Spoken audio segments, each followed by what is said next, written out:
Huygens made a trip in the early 17th century to Venice, and he came back with full ideas about sculpture and about art and architecture, and he wanted to express that when he constructed his country house. And now we are having your exhibition in the garden of that country house. And it will be a wonderful occasion to admire your works there, because I'm sure that it will bring something of the atmosphere of our preference for Italy and the beauty of marble and bronzes that your work contain. When I think of your work, I think the first thing that comes to my mind is the challenge of the marble. Well, first I'd like to say I'm really pleased to be showing in that garden. It's so it's such a romantic garden. It has, you feel the vision of someone who was excited by beauty. Yeah. And for me, beauty is the starting point and the ending point. I don't know that it's true that I challenge marble, but I want to, in a way, show the beauty of marble, which is so often in its translucence. When you see a heavy block of marble, you feel it has weight.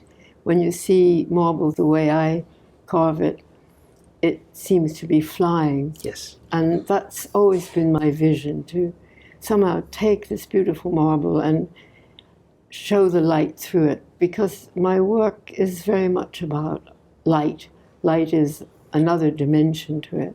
And for that reason, more and more marble becomes the only material I can really use. We will surprise the Dutch lovers of art and of sculpture with a number of beautiful works that are from different periods in your career, and also things that are quite recent. Yes, and so, yes, you have one of the most recent ones. Yes. Will be inside a wooden piece that just no one has seen before. That's come straight in its crate from Italy. Yes, so that's going but to it be relates to earlier work as well. It's and you have already thought a little bit also about how to use the space in the garden. Yes, we went through the garden. Yes, yeah. And I think it's going to look amazing, very, very exciting.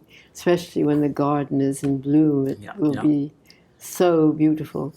We've had a very hard time because, to me, the centerpiece of the exhibition is a piece called Spirit of Life. Yes. And it was too tall to transport standing up.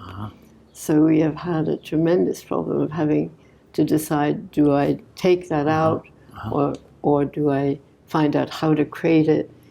But I think it's such an important piece, I wanted to send it, so it is coming. Well, many of the pieces in this show have to do with the idea of spiritual transformation. Yes. And Tree of Life transformation is an earlier bronze from that idea. Spirit of Life, which is the centerpiece of the exhibition, starts like that and then opens up. And but it's all about reaching upward, the idea that we as human beings have a spiritual side, and if we reach for that instead of be drowned by the material side, we can achieve so much more within ourselves.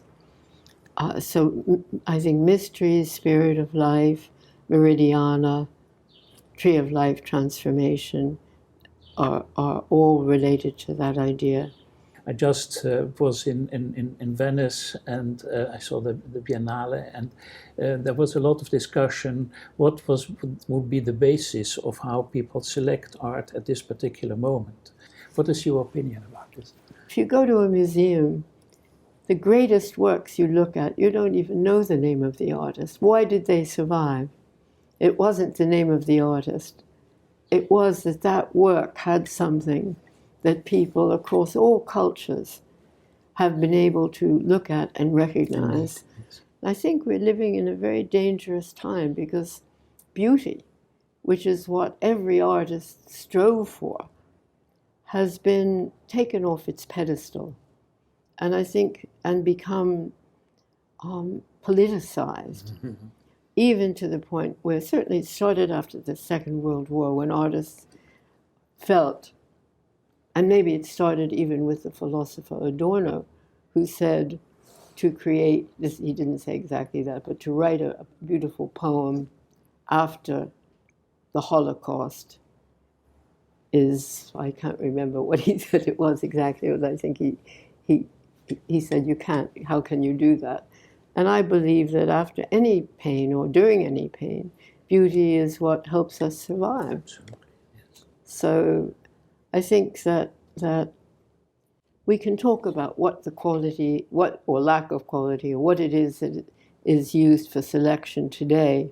But if we look to the future, or we look to the past, we see that it is the public, it is people who recognize in something wonderful and revere it.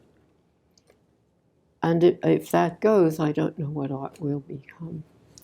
I think that you give us a very beautiful gift with your work, and that the possibility to show it also in our surroundings is a wonderful thing that we should be very grateful for. Thank you very much for this conversation. Oh, thank you.